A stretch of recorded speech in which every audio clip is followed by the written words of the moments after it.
Hello, welcome. Eventually we got there. Wait, I gotta turn the music on, the background music too. Hey, what does this button do? What does this one do? What does this button do? Why does this button keep destroying everything? Little technical difficulty. Welcome to episode 38 of Lawfully Chaotic. Thank God for StreamYard, man. To get make back it a up lot and- easier, don't they? Oh my God! If that was Zoomed, it would be 8:20 before we were actually on. Anyway, welcome and thank you for joining myself and my awesome co-hosts as always, Sharon Berrybot and storyteller Jason from TTRPG Academy. Technology is really showing your guys' age, huh? I'm telling you, like there should be a big red button. Don't touch this. Well, hey, guys. Fatal, thanks for joining us. So tonight we're having a Q&A. Whatever you want to ask, within reason, of course. I mean, this is kind of a half family show, but whatever you want to ask, we will do our best to answer. Sharon's going to lead us in a Q&A session. But before we start, as always, few announcements.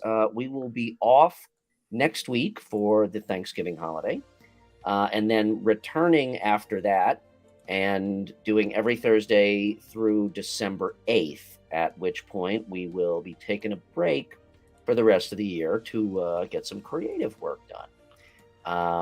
Other than that, Sharon and Jason, you have any announcements? Sharon, any announcements? Not at the top of my head, but I do have a Saturday game for the Graying Lands campaign that I play on the Twitch channel from 4 p.m. to 7 p.m. over on the TTRPG's Twitch channel and also on YouTube. Hey! And actually also on D&D Club and also on RPG on Lawfully Chaotic, right? Jason, you know where you're streaming all this stuff out. Yes? Actually, we will not be streaming on D&D Club.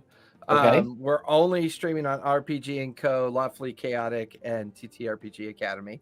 There you go. The Adam has officially kind of like doesn't want to deal with it anymore, and I can't blame him. It can be a little overwhelming when you don't really have the time to do it. So, well, if you want to play, you're looking for a game, or you want a DM, check D&D out Club. Check out D&D Club. But which otherwise, we are currently working on a lot of artwork for that. I've gotten agreements from 3 different groups so far.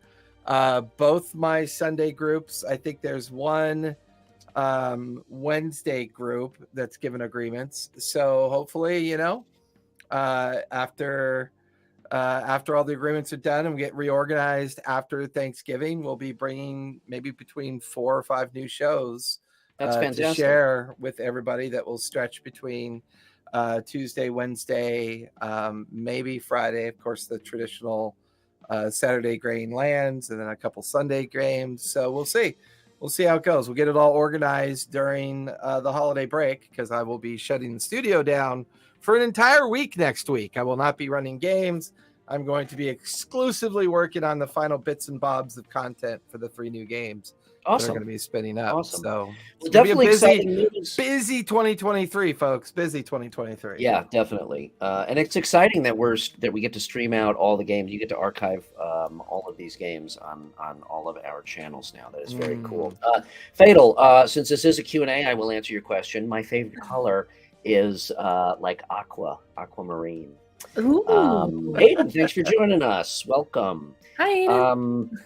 Okay, well, with that, let's jump in. Well, Sharon, hold the phone. What's going on with you, Brian?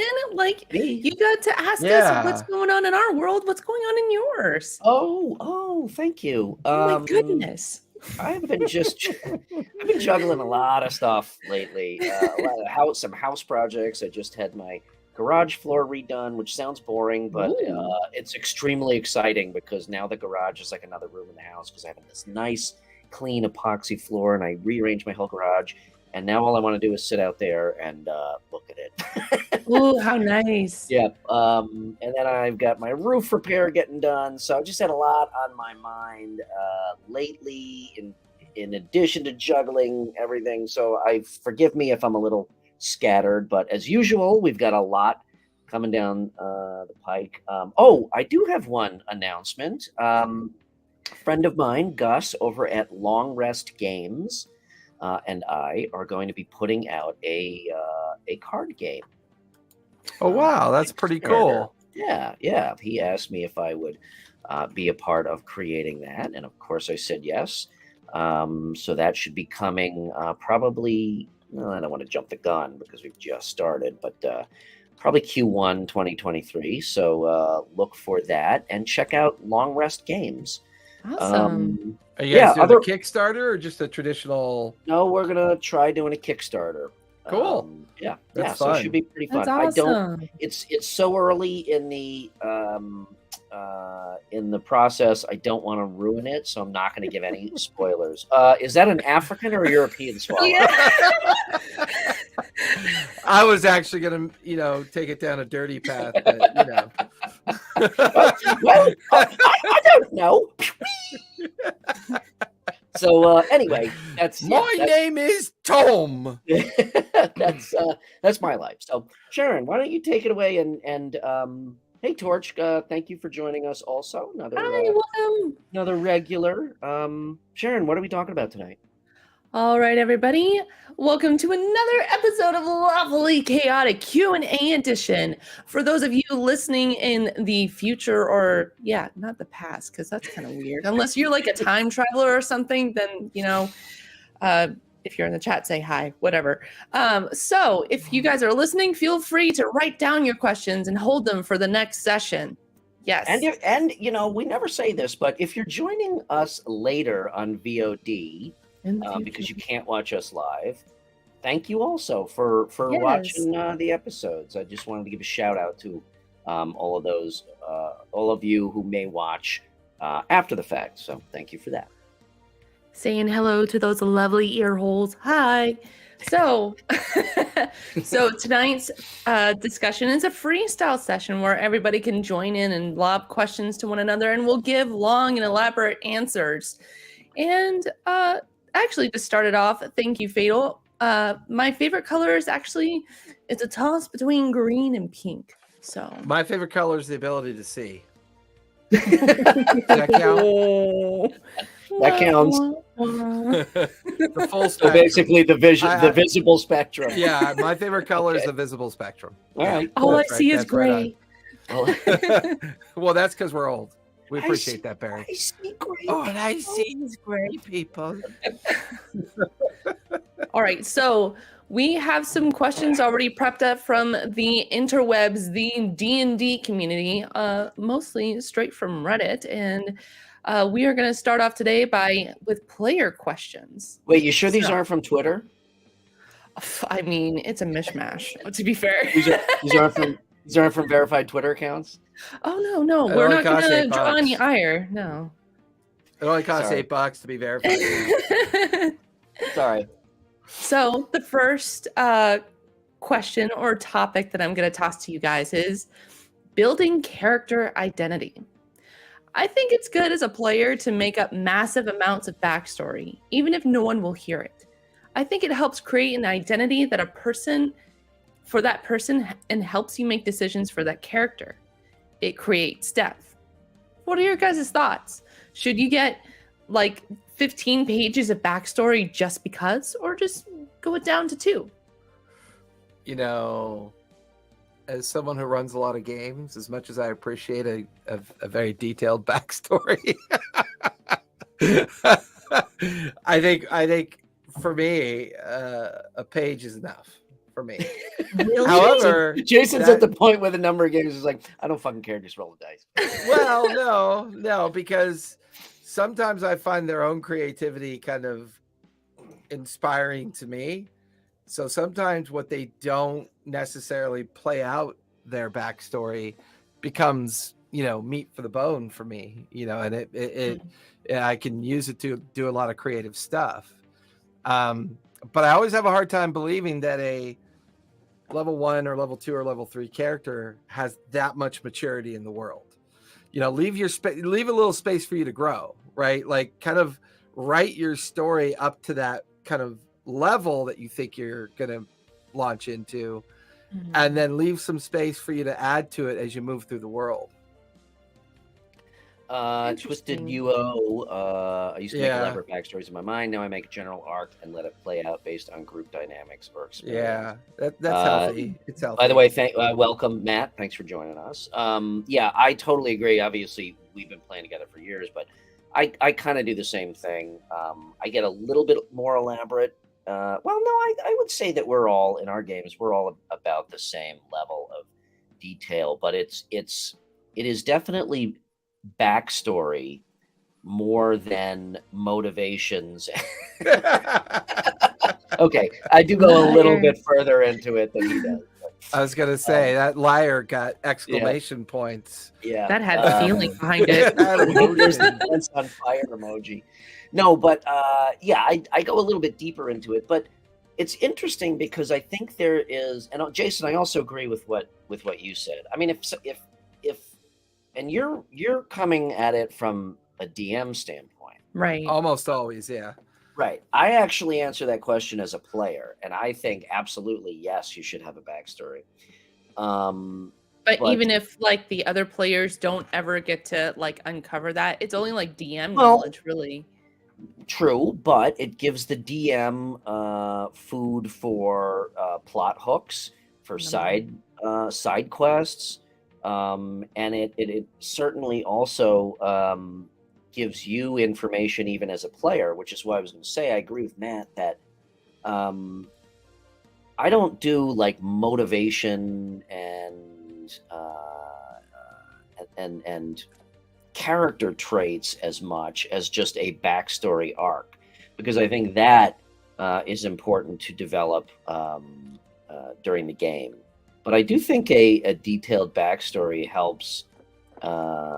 It helps both the player and the DM kind of shape that character and evolve that character throughout play, even if it doesn't ever like truly come out as common knowledge. Yeah, because it becomes an advantage for the player, because like you get like, even when I was writing for Mayra, like I get so involved because like I feel like I'm learning about her even though I'm writing about her, which is so weird because like she feels like an actual other person, and it's like something that I want to respect. Like, like, oh, I'm like thinking like, what was she doing when she was a kid, or how does she feel about this situation? Like, I'm also wondering, a question for you, and I know we've talked about this, just touched on it a couple times in the past. What's your view of Mira now from a backstory perspective to where she is in the world of the arc? Does it feel completely different now than how she came into the campaign? It's different because she has a defined purpose now. There is something on the horizon for her to look forward to, because like at the beginning it's her she had questions and she wasn't really sure if like the path that she was taking was like, is it going to lead to her answers? Is she going to be fulfilled in that? And sure enough, my favorite part of that story that we've done so far with your backstory, I think, is when you did the dream walk. Mm-hmm. I think that was amazing. That really, the amount of RP that we were able to do in that, and that was just awesome. It was like, and the idea, I think one of the things that I've really wanted to do with the idea of the Grain Lands is I love to play with time. And the fact that the Dreamwalk sequence was you talking to your future you was awesome. That's very cool. Yeah, just it was talking like to myself. Yeah, but it was like her. I'm not crazy. Like her sitting on a rock looking 30, 40 years older. Mm-hmm. And then the two of them having a conversation about the idea of fate and the idea of what you can and can't control. And, and this, that's a well put. Sounds like a Seth Rogen, James Franco movie to me. Yeah, I think I like it. I like the question put that way as well. How does Mira see herself now? Like, other than the backstory, like, does the backstory see herself? Does she see herself differently now? She's definitely a person that I think a lot has been put upon her shoulders now. And I think she feels like she has to be sure-footed in what she does going forward now. Like I said, she has a horizon that she sees now, and like she's marching towards it. It's with purpose now. Yeah. And there's people that are counting on her. That's really awesome that backstory. You see, so kind of along those lines, one thing I've learned, like when we have to make our level 4 decision, do you take an attribute bump, stat bump, or take a feat? This is like a 3-day process. Okay. Well, I don't know. Is it really, if it aligns with your backstory? Well, that's exactly where I'm going. Yeah, if you have a backstory, sometimes, now if you're a min-maxer, it doesn't matter. Okay. Right. That aside, I hate min-maxing. Okay. To a point. All right. To me, it's always form over function, if you will. Fair. So the backstory a lot of times can help you make those decisions when it's a toss-up, like, do I take the 2 points or do I take a feat? And if I take a feat, is it this one or this one? A lot of times the backstory can help inform that and answer those questions and allow you to make those decisions that then just continue to add to the backstory. Even like, another example is multi-classing. A lot of times multi-classing can seem very abrupt. It's like, boom, I'm adding a class in this, obviously because I want these mechanics. But if it fits with a backstory, it just makes the character that much richer. And I think it makes it easier to play. And I think it makes it more interesting to play with for other characters. So.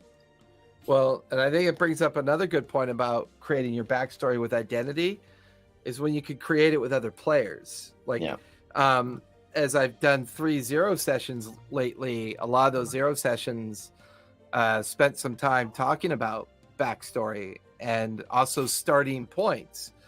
Asking your players, hey, do any of you want to know each other before we start playing the campaign? And if you do you want your backstory to reflect that, right? So the idea that 2 players can get together and write a combined backstory with each other, I think is a great way to kind of, bond the table a little bit more successfully as well.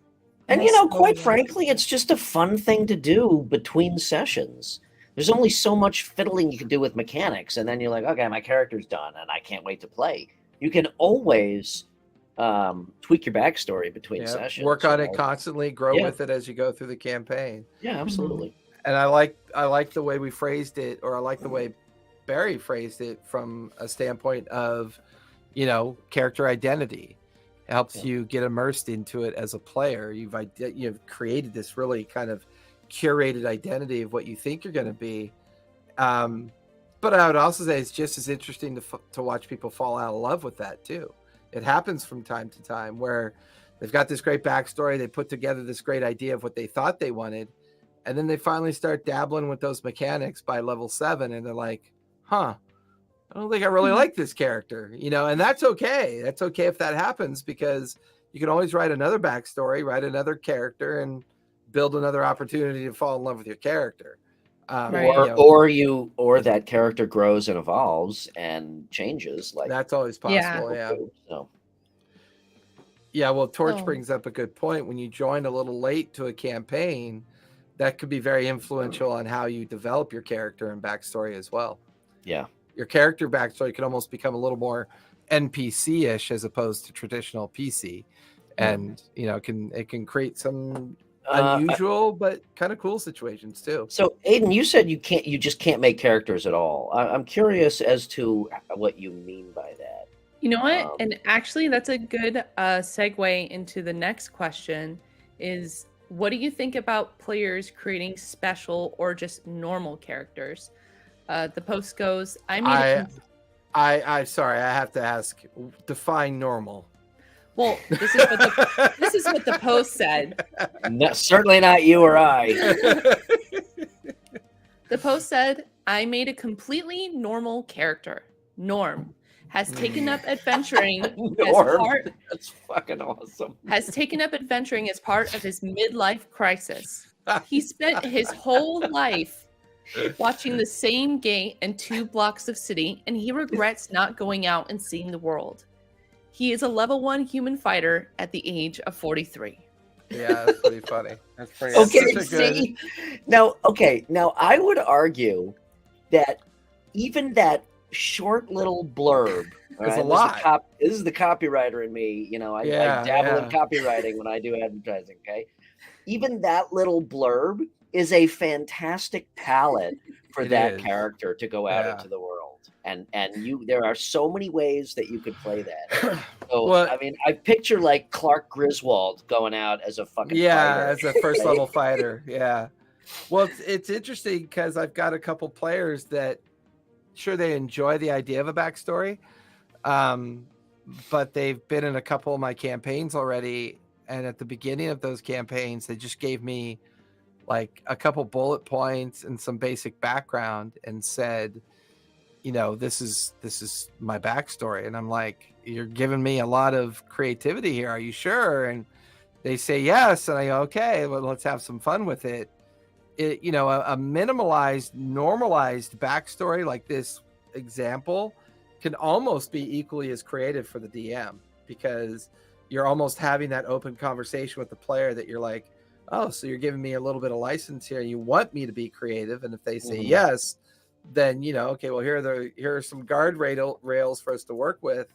And as long as these rails sound okay to you, I've got some great ideas and they'll play out in the game. And I think that lends to the idea of the surprise of your character, right? The surprise journey, the infamous hero's journey of a character, Yeah. So now, to be fair, to actually answer the question, Sharon, so Twisted always, so I'm currently playing a gnome paladin Dhampir, which is like a half vampire. So I had to spend some time on the backstory to make sense of that. And so far it's working. I'm at level 3 already, and so far I don't hate it. But I always like to play cockamamie character and race combinations. We've talked about that before. And, there's always got to be a reason why. So I'm almost fuck you. Sir. You're still giving me shit about my character. And we have this we have this conversation all the time. Like, I'm always like, oh, the level 1 fighter, human fighter is so boring. Why would you even play that? Well, I think so. Again, I gravitate to special characters, if you will, but I think that it really comes down to the player. And sometimes I will admit that such a white bread supposed first level character can really just be an amazing, like I said, an amazing open blank, palette to create with. And sometimes, even though I always like to do it, and I would say that I'm like 60-40 on these character combos that I make, working where I like them, and some of them just fail miserably. But for me, it's part of the fun of the experimentation. So right. That's my take on that. Yeah, because like when you think of D&D, you kind of think of like these Exactly. really It's like powerful I like to people. kind of be a walking contradiction. Yeah. And I think like when you put in like a normal character too, it kind of makes you like feel very grounded in a sense. Like you're not taking the encounters for granted as much because now you have this person that's just a normal Joe who can actually die, and like you are like superpowered beings who are just like, oh, I could just revivify whatever, like I think it humanizes the campaign and the encounters a little bit more because of that. Well, not only that, but I think it entices the player to be extra creative so that it's not just, red shirt guy waiting to die in number 7 encounter, but so that there is something to it. So even though that's not what I like to play, I actually really admire people who can take a very basic character and play it really well and make it engaging, not only for them, but for everybody else at the table, and even people who may be watching a stream. I think it takes a lot of talent to do that personally. Yeah. It's a lot of brain power. Like I think like with that level 1 human fighter, like I'm thinking like, okay, this person, like he's very like mature in his worldview about things, and like what if he comes across like people who don't actually understand what's going on out there, like he'll hello. Hey Andrew, what's up? Evidently he's in Mexico. There's no sound in Mexico. Mexico is on mute. Well, thank you for joining us regardless, Andrew. Good to have you here. Yeah, so I think that's pretty interesting. I think it would be interesting to play a normal character. I think it would actually be really kind of cool. I mean, if like if a DM challenge. Told me that I had to be at a table like this, I would say, "Fuck you, this is ridiculous." But in a way, I think it would be cool to have a table of like all humans and just fighter, rogue, like your most basic characters, and just see what you can do with that. Yeah, just like a farmer that just decided to leave. Yeah, right. Are there any game systems that are built around normal characters? I mean, don't speak at once. I mean, I don't know. I'm trying to think. I mean, every game system that you kind of dabble in or play with is all about the. You know what? I did. There it is. It's $1 million idea. I'm going to create a role-playing game based around just going to work. Yeah, it's a simulation. It's a simulation. Didn't we just come off a 2-year simulation? Yeah, we did. Yeah, when we're off it, by the way. It's so funny because on the Oculus, my son insisted on getting work or office simulator or something like that. I'm like, are you fucking serious? And he's like, yeah, it's great. And he's like, don't do it. Oh my God. You'll feel a pit of blackness. I cannot do it. Seinfeld, the RPG. System. I can't think of the games. What about I Twisted did Loop? see a Monty. Tales from the Loop? Tales from the Loop is pretty sci-fi steampunk kind of. Okay. I did see a Monty Python RPG out there. Seinfeld. Oh my God. There you go. That would be fucking awesome. Okay, today's encounter is go get soup from this really irate soup guy. Chef. Roll for charisma for stand-up. But I'm also wondering, from a DM's perspective, when you guys talk about a level 1 character that's Norm, right? Does that actually allow for a lot more creativity of developing them in that's a good point, the active campaign, right? Yeah. So you've got, let's say you just have your basic fighter build moving through this interesting world. Does that world get to shape the backstory of that character? Because no real kind of backstory exists at that point. I haven't heard of Kids on Bikes. I've heard of Kids on Bikes. RP Guild Superior played Kids on Bikes one stream, and it was really interesting. It was kind of fun watching them play it. Actually, wasn't there that Jenga game, that Jenga horror game? like you're normie people, but you're trying to survive a serial killer coming after you. I forget what. Yeah, I've heard. Yeah, but is that really normal? Okay, but then if that's really your definition of normal, then you truly are talking about Job Simulator, TTRPG. Pretty much. I mean, at that point, right? Although it's like that classic meme of all the orcs and goblins and elves sitting at a table playing. Yeah, it's this great game about you go to work as a lawyer. Yeah, I'm a lawyer. He's a doctor, and she's a teacher, and we live out this life in a capitalist environment, and we strive to get to the top. Yeah, it's Houses and Humans. Houses and Humans. I love it. I've seen that before. It's great. I absolutely love it. It's great. That's actually real. That would be a really fucking funny game if somebody actually came out with that. Like you're an orc, but you have to go to work, and that's the crux of the encounter. Is like, how do you go to work as an orc? It'd be pretty funny. Yeah, I don't know. It's I don't get a lot of vanilla players. I just it never really happens at all anymore. What were you gonna say, Brian? I was gonna say that idea though of like taking normal people and you could argue that other than a superhero game or where you're playing aliens, or you could argue that in D&D if you're a human you're normal, but let's just say like literally normal. What was the movie with what was the movie with Jason Bateman? It's Born Identity. No. Not that one? No, Jason Bateman. Not. Oh, I'm sorry. I thought you said what's his name? It was like The Game or Game Night or something. I think it was Game Night. Yeah. Where they got together for this game night, but somebody's crazy brother came, and it got him like roiled in this freaking weapons deal or drug deal or something like that. But they're suburban couples. What? Like navigate. Yeah. So actually, I think that would kind of be a really cool role-playing game where if it literally was like you are, suburban dad and mom, and there is, some kind of crazy caper going on.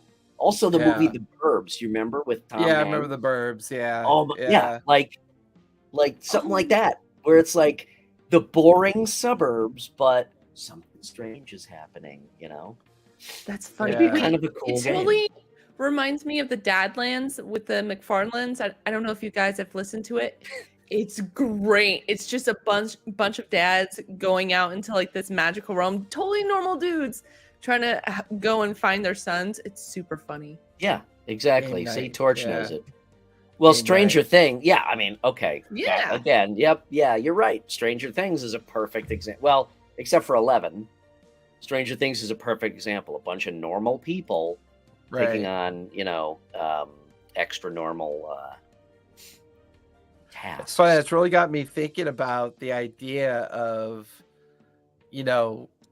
like I was thinking about the game Paranoia. Oh God, yeah. That's kind of normal people put in stressful situations. Yeah. Yeah, you're right. I think I'm literally sitting here looking at 30 years of Paranoia collection that's been recently given to me for curation. And I was thinking about that. I'm like, Paranoia comes pretty close because the theme of that one is kind of normal people in an environment that becomes stressful. Yeah, that's a good call. You might be right. That might be the closest thing. Yeah. I mean, but the game of life. The game of life, right? That's you I mean, you kind of hit the head on the nail on that one. You get your tax bill. Roll your accounting skill on a D20. That would be funny. Now I'm actually thinking about writing a game like another one. Actually, now that I think about it, a suburban role. Traveler could have qualified for that. I mean, it had some extra kind of like over the top things, but it was one of those ones where the story starts very simply, and then gets kind of heroic and kind of in depth and advanced. That's true. I mean, I don't know. Do players want to play normal people? Is that Something you want to do? That sounds really interesting. I don't know. Now it kind of sounds fun. If I could be like suburban soccer dad, but all of a sudden like aliens pull up invaded. in your Bardo and your 12 orc kids wearing soccer uniforms. Like you have you've got a butcher knife and a flashlight and a fire extinguisher, and there's aliens coming into your neighborhood. What do you do? It presents a unique challenge. I mean, right? Yeah. Sure, that's great. Oh, it's certainly I got another challenge. thing to add to my list of things to do is write a fucking role playing game. Well, I mean, Deadlands, kind of, right? Yep. Just Western theme. There we go. Yeah, torches go. All right. Should we? By the way, chat. This is a Q&A, so if you guys have questions, now that there's a few people in chat, lay them on us. If not, I have a question for chat if anyone wants to answer it. How do you inspire yourself to start a backstory? Do you go into pop culture? Do you go to your favorite book? Do you turn your 8-year-old kid into a barbarian rage monster on paper? I mean, I'm always intrigued by the fact that there's 50 players in the games that I'm in, and they all just have you met my son? No, well, I mean, I see him in the background. When did you meet my son? But... Also, what's your favorite color, chat? Yeah, that's right. Everybody's got everyone who asked. I don't know what my favorite color is. Like way. True. But then it gets really fun when you start creating characters. Like you just go on an adventure, literally just writing about them. Yeah. Well, what I really love to watch the players do too, to Fatal's point, I love watching their backstory match their character sheet. Like, yes, they put foibles in their backstory. They put passions, and they put kind of external things on their backstory that as they develop their character or their character sheet, you can see it in their character development too. And that's always fun to watch kind of play out. That's always fun to watch play out. Well, you know what's funny? Like in our last how am I not saying session right? Oh, there it is. How am I not saying session right? Session. See, you just did it again. Session. Damn it! Someone bring me 500 cc's vodka. Stat. If in the previous game, there's actually, this is a secret. So chat, y'all keep it between us. Shh. So in the last session, this is a secret. Don't tell anyone. Super secret. So I put in kind of in one of like Mayra's mechanics is that I wanted to understand what it would look like for her to be mad. So, because like she's a very nice and calm character, and she's very like diplomatic to a certain point. But I wondered, like, what would it look like if she got mad? You know, it just popped into my head. Hmm. Unikitty from the Lego Movie. Remember that character? Yeah, but I don't know how I feel about it popping in your head. It's this little unicorn cat made of Legos. Yeah. From Cloud Cuckoo Land, and like, oh, everything is great. Blah, blah, blah. Cloud Cuckoo Land, that's right. Yeah, now and then when she gets mad, she just like it's like the apocalypse. Yeah. So in the last session, Mayra got mad, and she set herself on fire. She turned into a fire elemental and got really mad. That was her anger showing. And I wanted to tell the group that, and I was just like, and then like it's perfect because her name is Mayra. It means light. She's fire, light. That's awesome. See, backstory. Everything gets connected, even with the name. And to put that in perspective, they took on a Shadowfell creature who had tied Shadowfell, darkness. Yeah, who had tied the severed heads of each of the betrayer gods to its body, and it was looking for the books that these guys have gathered up. But they didn't use magic in the contemporary sense, right? They used illusionary magic and they were like, why can't I see any kind of arcane activity? What is going on that I can't see what's going on? And we played the whole 3 hours, right, Bear? Wasn't it almost like 3 solid hours of combat? Which, when you're level 15, 16 now, that happens. It happens. But once again, I feel like backstories shape those opportunities of your play style. The Shadowfell is not necessarily evil. It's more about stagnation. Yep, it is. The Raven Queen and this should actually be another topic, because the Raven Queen and the Shadowfell to me is one of the most awesome bits of lore in D&D, because it is so dichotomous, well, that's a good subject matter episode. I think we could do not only a lore episode, probably do a couple lore episodes, but also do deities. Do an episode about using deities in your campaign. Right. Somebody write this down so we don't forget it. Barry, you better write it down. A Raven Queen episode. Let's move. I want to get to these other questions that you found, Sharon, from DMs out in the community. And chat, give us some questions. I mean, put us on the spot. DM, as a player. Put us on the spot. So we'll start off with the DM questions, titled, "My players are scared of encounters." Good job. All right. You did your job. Next. DM, you win. Well, here's what they said. "I tend to hype up an enemy a bit, or give my players information about a fight, creating a sense of urgency. Sometimes they would be so intimidated by an upcoming battle, they decide not to fight and head back home. How do I encourage my players to be more adventurous?" Okay. Well, it's really funny. Can I feel this one first? Wait. Right, go ahead. I've got a funny quip on this one. Okay. So my Monday night group, right, are made up of some of my other groups that we've been playing for many, many years.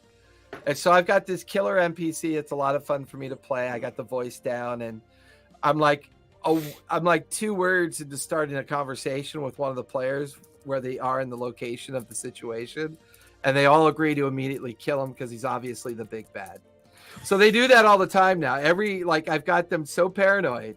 Every NPC they run into, they're just, he's the big bad. He's got everybody's a big bad. If we kill everybody, then we win. That's not really. It's paranoia. Murder hobo has a sense of very fine line between paranoia and murder hobos. Murder hobos have no cause. That's paranoid people have How much cause. is this drink? I cut his head off. You're right. What were you gonna say, Brian?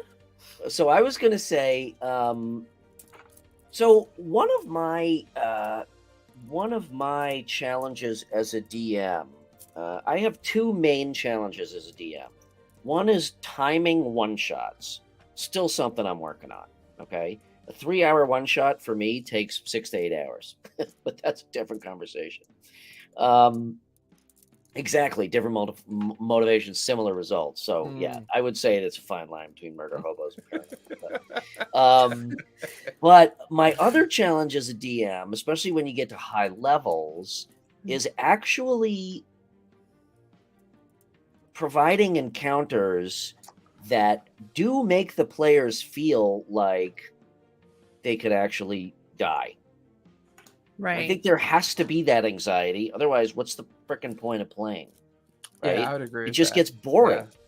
And it's really hard to do with high-level characters. So I would say, to this specific question, whoever out there in the interwebs asked this, that their players choose not to fight because they're too scared.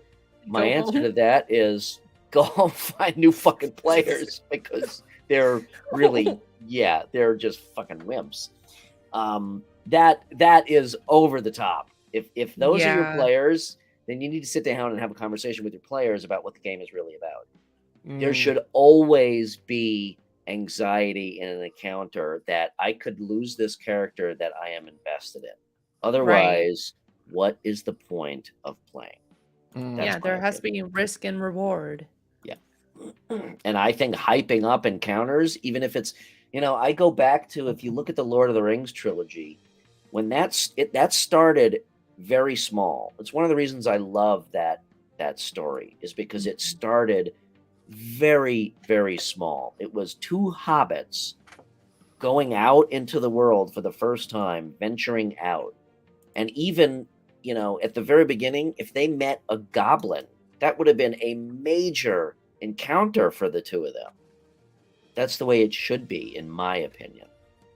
So, Right. Well, and every encounter at every level, in my opinion, should be anxiety inducing for characters, with the intent of being fun at the same time. I don't necessarily want Right. to trigger people. I'm not talking about triggering, and I'm not talking about setting out to kill your party right to every create conflict beyond what not at all. I'm talking about encounter. providing an engaging and exciting encounter.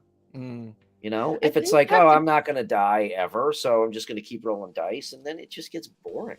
But that's a fair point, because one of the things I like about this question, are they scared of the encounters in a positive way versus a negative way, right? Right. Like dissect that statement. This statement makes it feel like they might be a little scared on the negative side of it, and therefore they're not having normal adventures. How do you address that? Like, how do you, and I would say that there's always been that long conversation about encounter balance. And I don't think that really exists. I think that's just with the random number generator, it's very hard to do encounter balance, but I'll say don't do combat encounters all the time. That is a very dark line. No, I agree that Fatal. I agree, like 100%. A pursuit encounter, a puzzle encounter, an escape encounter. If you kind of parse out the encounters with a lot of unique flavor of how encounters can play out, I think it really softens that concern a little bit. Fatal. I agree totally. If the danger what was does the question? not, so the question is, how willing are you as DMs to kill off a PC? And Fatal said, I want to feel like I could die. I totally agree. If I don't feel like there's a chance of me losing this character that I have invested in, then the excitement of the game, basically, it's like somebody pulls the plug and the excitement drains out of the game.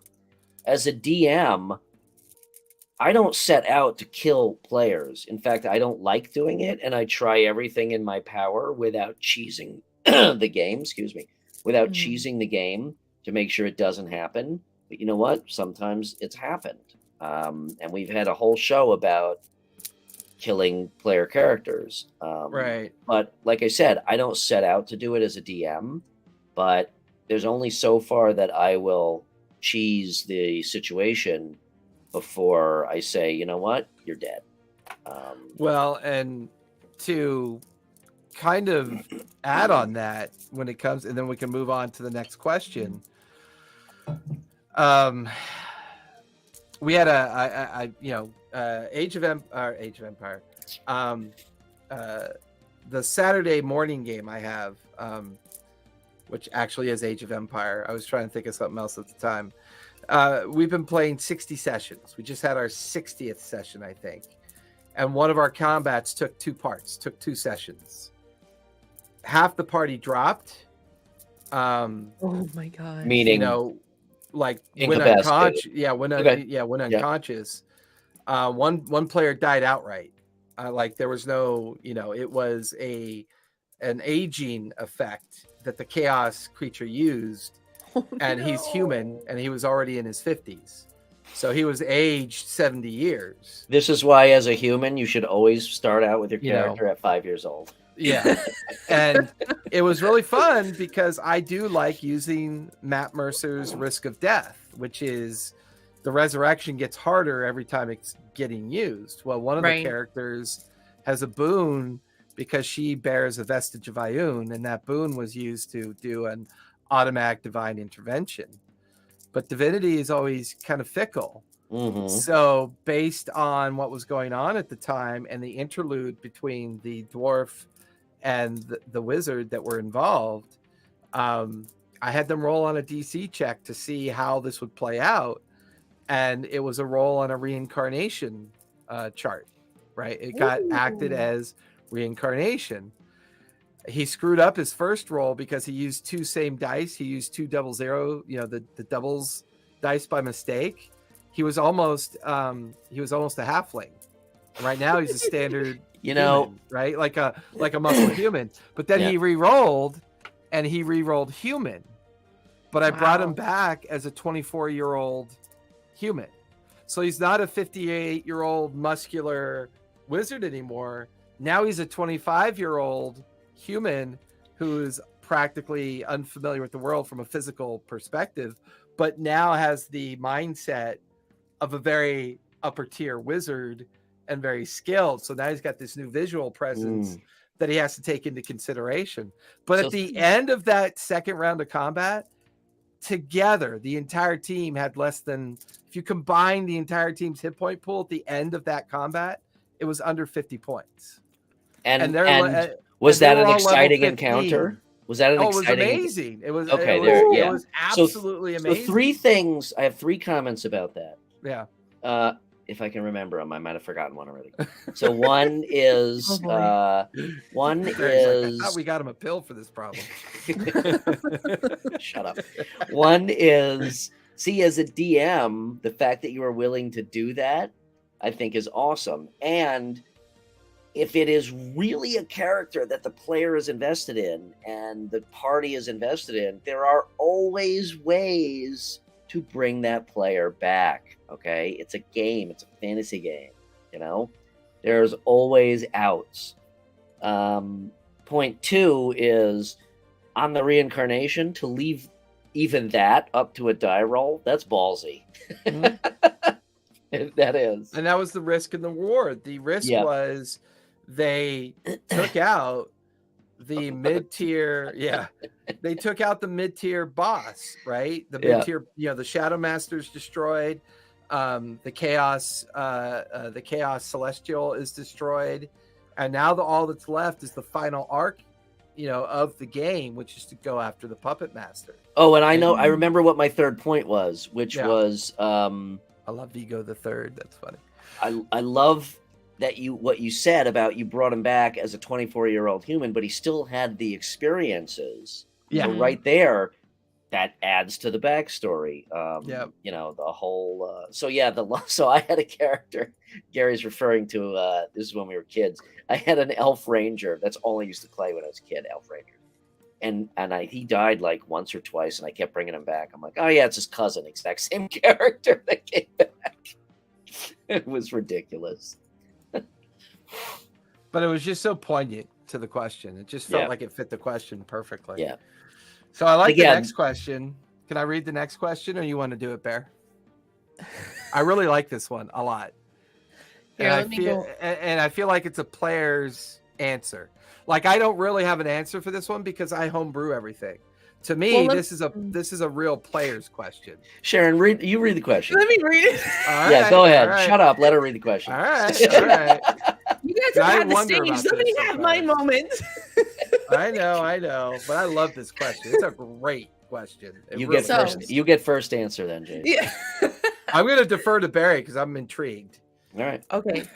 So the question is, do you consider it cheating if a player looks up monster stats mid-battle? I was DMing for the first time a few weeks ago, and during a battle with a monster I knew they couldn't beat, helps move the plot along, so it was necessary. One of the players looked up the HP it had and told the others to give up fighting because of this. This feels like cheating to me.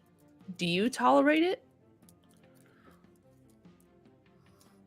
I'll be quick. Okay, I'll answer. So no, I'll be quick. And then I really want to understand from Barrybot's new player perspective what she feels as a newer player, even though she's not newer in the sense she's been in 50 plus sessions. Yeah, my answer is really short.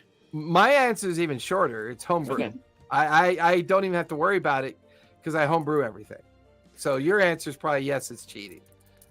I wouldn't define it as cheating. I would define it as metagaming in the worst way possible. No, I don't tolerate it because I think it sucks and it just ruins it forever. Yeah, it ruins the experience. Well, and then also for that guy to be like, oh yeah, guys, you shouldn't do it. We shouldn't play. Like, dude, That kills the game. You're being Debbie Downer over here. Yep. All right, Barry, have you ever been tempted to open up that monster manual and just a peek? Just a little peek. I mean, there was a point. There was a point when we started playing right away. But there was a point, and again, this was very different when we were kids. But there was a point at which we stopped saying, "Okay, you see 3 ghouls," and instead you see 3, ragged forms, for that very reason. Right. Yeah. Well, to answer the question from a player's perspective, exactly. I don't even know what I'm fighting. So that's fair. Yeah. I'm coming in there with bright eyes and anticipation here, so I will definitely look it up afterward. I mean, I'm sure if I have more years under the belt, I'll be like, okay, I think I know what I'm fighting. But right now, everything's new to me. I thought a rock was a rock. like Jesus was describing a rock on top of a a mountain, and I was like, and he said that it looks like a rock to me. And I was like, because they were using a rock to use for transportation between the upper and lower parts of the city or whatever. And I was thinking to myself, how are they traveling by rock? So true. It was great. Oh my God, that's funny. Okay, let me ask you this: since a lot of people defer, as to Critical Role as the D&D Bible these days, and I'm not making any judgments on that. Okay. How often do you see Matt Mercer say you see monster name X in front of you? He never does that. He describes it. He describes it. And even if somebody knows what it is, as their player, they kind of keep their mouth shut. Mm-hmm. Yeah, especially if you use that method of you see this 12-foot tall creature come, grabbing the walls of the cave. You could hear its long nails kind of scrape against the cave.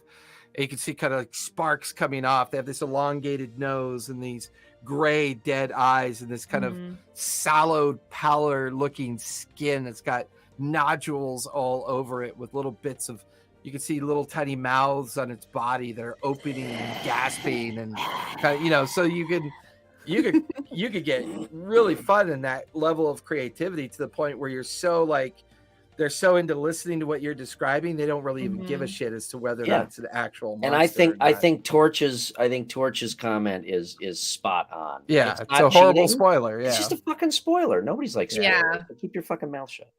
Yeah, that's fair. All right, next. What do you got next?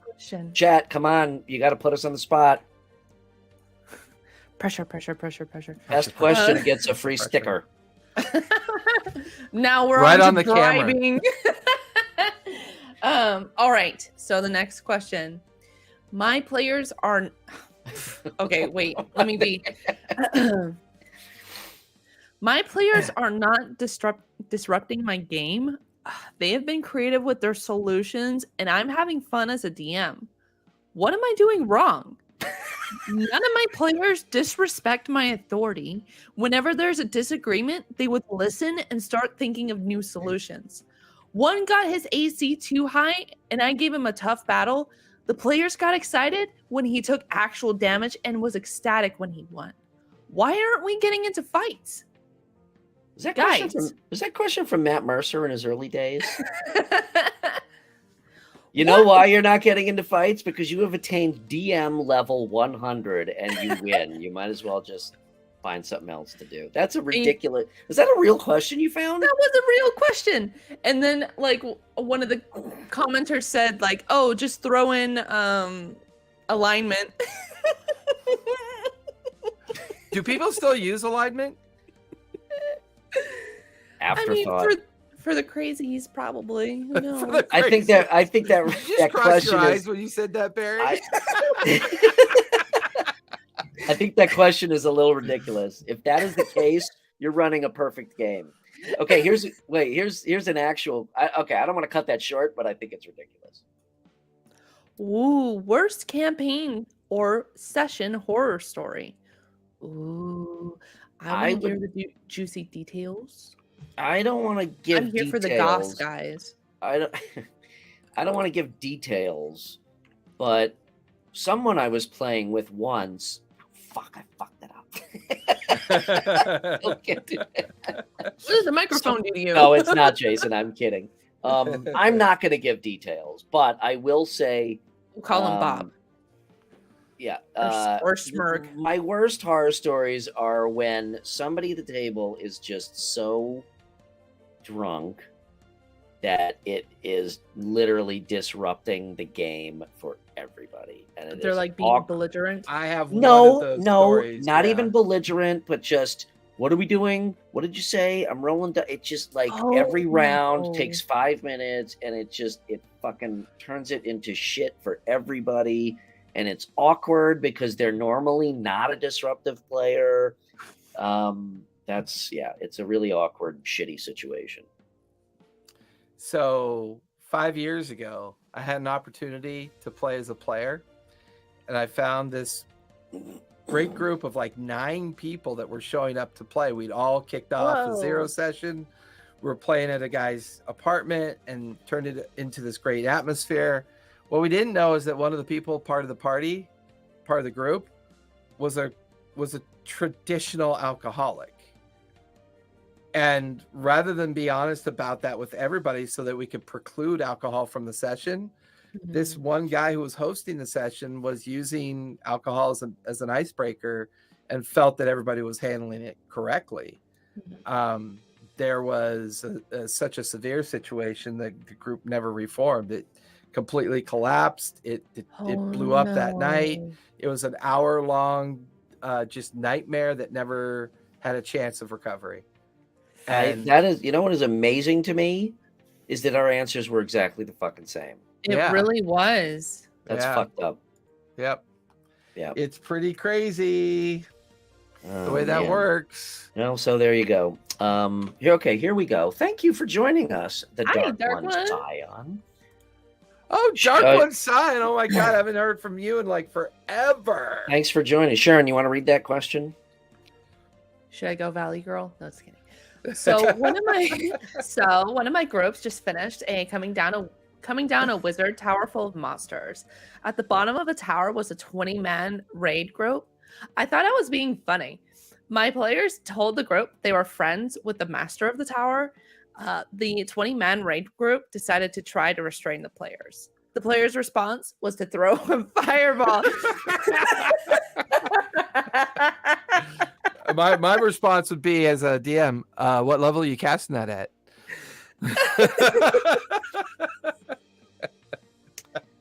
So here's where, here's where DM's discretion and mechanics fudging and homebrew comes into play.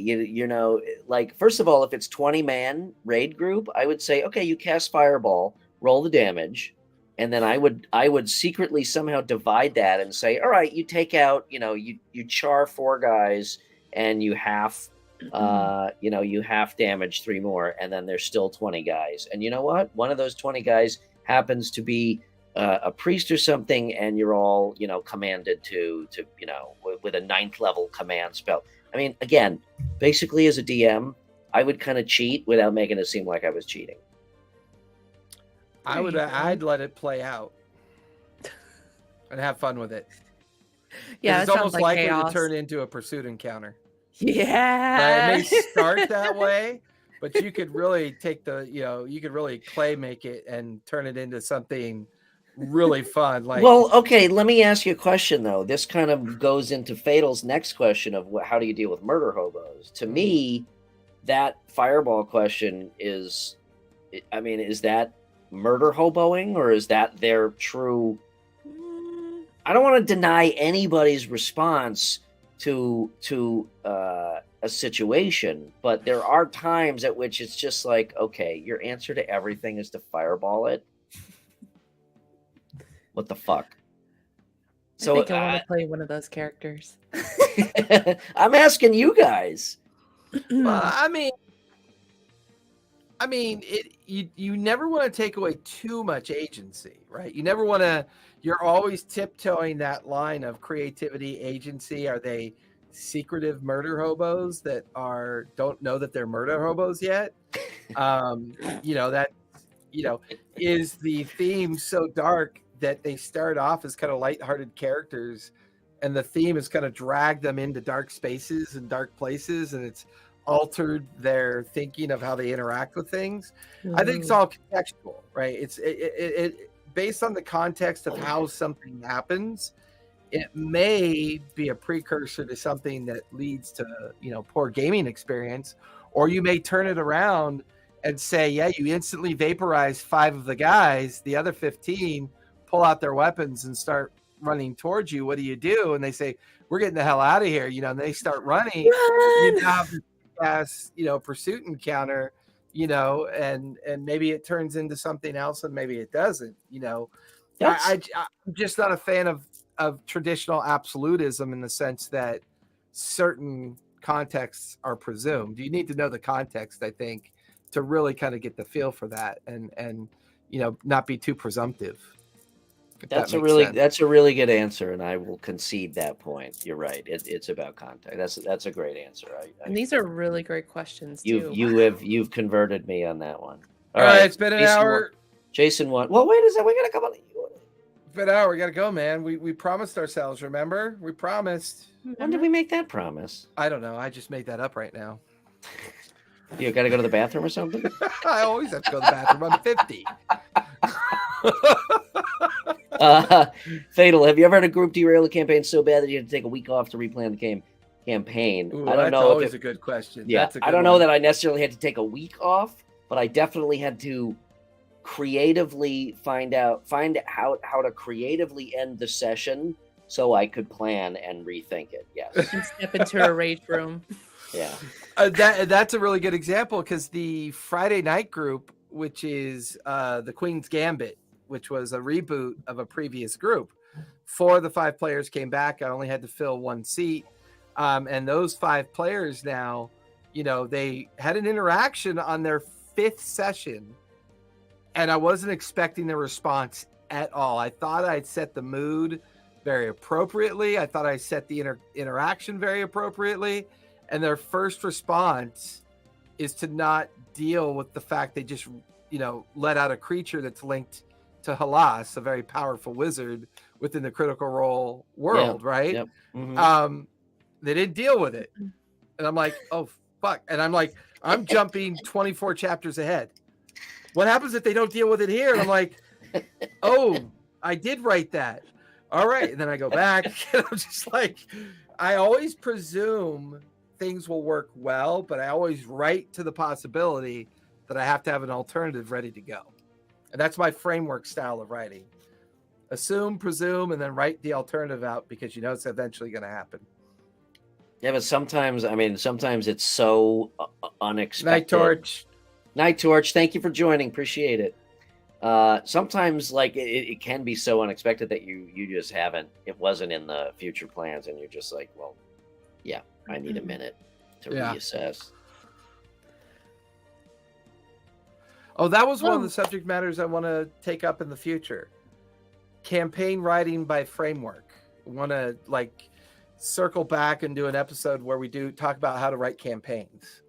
I know we always talked about how to start campaigns and, the ideas of modules versus open world, but I'd love to do an episode where we actually talk about how you write a campaign. To kind of help, bolster up those up and coming DMs. Yeah. That would be a very good DM. I think it was one of the ones I meant to tell while we were on break that one week, and I totally forgot to write it down, and now it popped up in my head again. I actually just wrote it down along with the Shadowfell Raven Queen lore episode. There you go. The number of times I've had to relocate part of the dungeon or cave system when the players throw a wrench into things. But again, if you do it, nobody knows what's going. There's a reason there's a DM screen. Mm. Nobody knows what's going on behind it, or nobody should know what's going on behind it. So, I've said this before. If as a DM, if you just act like this is all part of the plan and you know what you're doing, and you don't panic, then it keeps the continuity flowing, and the players are none the wiser. Yeah, you guys true. are playing action figures behind the DM screen. Come on. Your eventual the secret is out in the news headlines tomorrow. Dungeons and Dragons is a fraud. People playing action figures behind the DM screen. That's what's really going on. Yeah. So true. All right, everyone. Well, thank you for joining us for another episode of Lawfully Chaotic Q&A style. I think we had a lot of really good always just a prop. Well, that's good to know now, Gary. Thanks. We had. I'm sorry. Go ahead, Sharon. We had a lot of really great questions. Wow, my words are really bad tonight. I'm tired. I did training today. That's all right. But yes, thank you everyone for joining us for another episode. It was a really fun and engaging chat. A lot has been said and a lot of emotions have been brought. Guys, where can we find you at? Brian, go. Woo, Brian. Well, first of all, Sharon, thank you as always for putting together those notes. Those are really good questions. This was a lot of fun, so appreciate it. Appreciate that. Thank you. As always, you can find me at RPG and Co on Instagram. That's the best place to get a hold of me. But you can also visit linktree/rpgandco.com. That's got all of my links. Reach out anytime. I'm always happy to chat, talk about games and gaming and games and stuff. Oh, and games. And where can we find you, Storyteller Jason? You can find me over at Twitch at TTRPG Academy, or you can find me. You can find me in the Twitterverse for now. I don't know how much longer I'm going to stay in the Twitterverse. Are you verified? Did you pay your $8? I know, right? I don't know if that conduit of conversation is going to survive such a significant change in reality. So I'm not entirely sure what my social media channel is going to be, other than Twitch and Discord. I really like those two places. Especially Discord, it offers up a lot of opportunity to speak with people and talk about running games and building games and teaching folks how to run remote games. Teach, learn, play. It's always my thing. So thank you for joining Twisted, Matt. And you have a pretty robust Discord server going, Jason. Yeah, it usually hovers between 380 and 405, depending on people coming and going. I wish people would discourse more and talk about wanting to learn more about playing online remotely, but it's the holiday season. It's getting ready for travels and getting ready for the busy life of the holidays, and I'm never gonna force people to talk if they're readers and listeners and that's their preference. I'm perfectly fine with that. Cool. Great. And as always, you can catch me over here on Instagram at BarryBot, and also catch me on Saturdays from 4 p.m. to 7 p.m. Pacific time on the Graying Lands campaign. You can find me at the TTRPG Academy's Twitch channel and YouTube. You could also find me over at the RPG and Co.'s Twitch channel too. You can find me everywhere. So you have no excuse to not show up. Just remember, I'm going to actually concede. I'm going to voluntarily fail my die roll. I'm going to concede tonight. I always knew you were conceded. But just, I am very conceited. Just remember, no show next week. Happy Thanksgiving to everybody. We will be happy back Thanksgiving. The week after. Yep. I rolled a 15. Be sure to set your scales back 15 pounds. I